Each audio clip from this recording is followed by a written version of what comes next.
We head to headlines across Africa. Stay.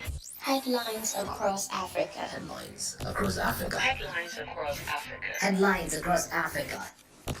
Well, today we're going to Namibia, we'll be going to Niger, and also we'll be going to Cameroon. But we'll be starting from Namibia, where we'll be reading from the Namibian newspaper. Great. What are we looking at? Well, the headline says, Fish Rots. Namanje confirms SWAPO payments.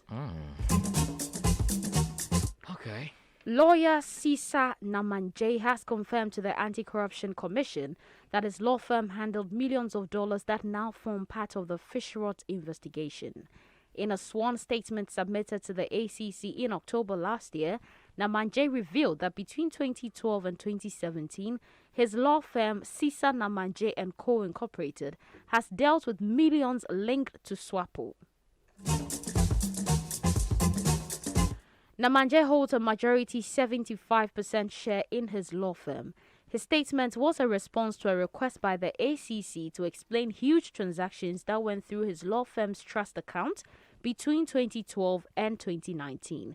Now, between 2015 and 2017, Namanje's law firm received and processed amounts amounting to about 23 million Nairobi dollars. Now, it's alleged to be part of the fish rot corruption scandal.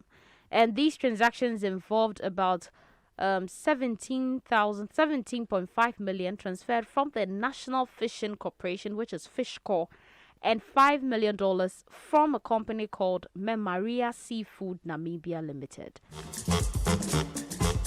The lawyer also revealed that at least 7.5 million of the 23 million processed through the trust account of his firm was meant to fund SWAPO's 2017 Congress activities, at which President H. Gengob was elected party president. I think this is still an ongoing thing. Right. We started talking about we've actually dealt with the fish rot issue when it started sometime last year.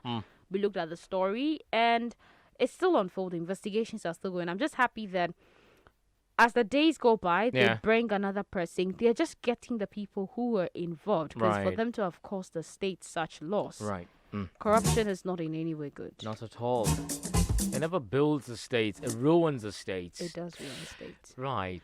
Well, we're moving to Cameroon, where we'll be reading from the Journal du Cameroon newspaper. Okay. And we have the headline says, Chan 2020.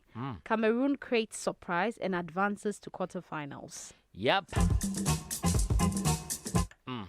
Well, a successful bet for Cameroon, where no one was selling the skin on the eve of Chan. Martin Ntongu's team qualified for the quarterfinals thanks to the draw imposed in Burkina Faso. Despite the dominance of the Burkina Babes, Cameroon managed to contain them to clinch qualification. Now, in Pool A, Cameroon and Mali advanced the second round with 5 and 7 points respectively. Burkina Faso and Zimbabwe, 4 and 0 points, are eliminated. Now, with its 5 points, Cameroon in the second group travels to Douala to play on January 30th its match against the first of the B, which will probably be with the Democratic Republic of Congo. Okay.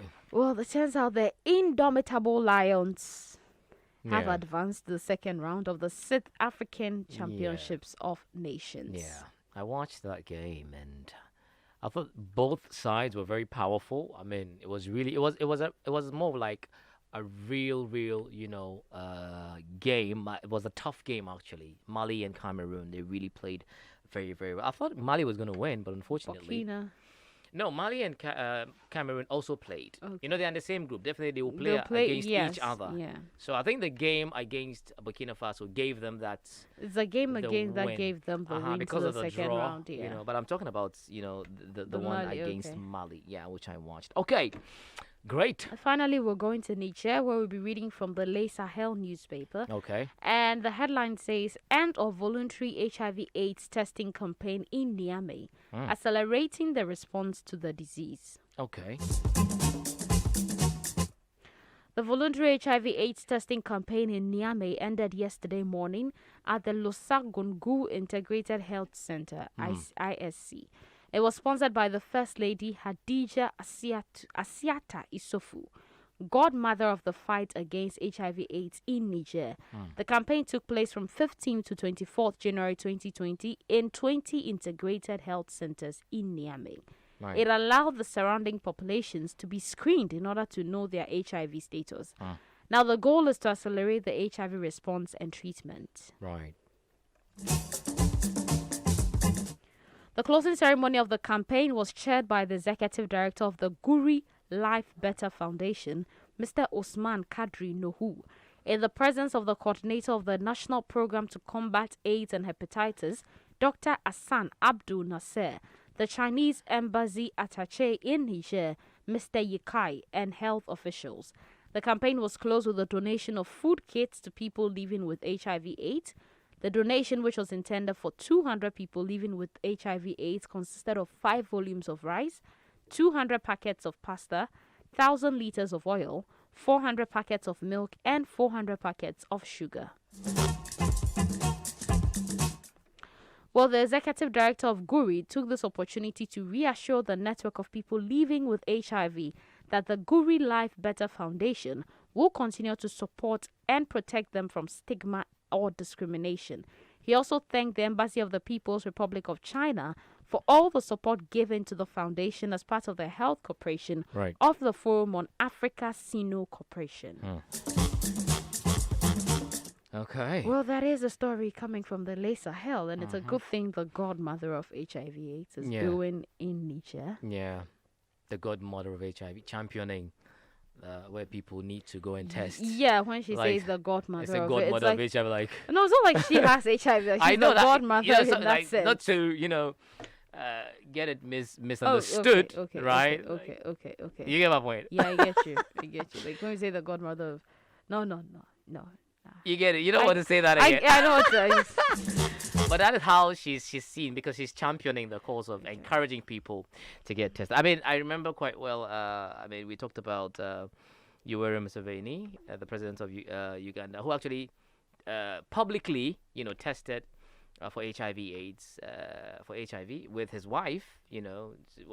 Actually gave a lot of people that confidence to go and also get tested and everything. But I think it's great. Exactly. Some of these things you just need key leaders, some key people in a place of power to start such a campaign. I think it's more about people it's about somebody that the people have a trust in. Oh yes, that's what I'm saying. Because we talk about getting tested every day, health personnel, media, this and that, but you still find people actually, not bold enough to come out and do these things. But hey, I'm sure we'll definitely get there. The show was Africa Daily on Africa Global Radio.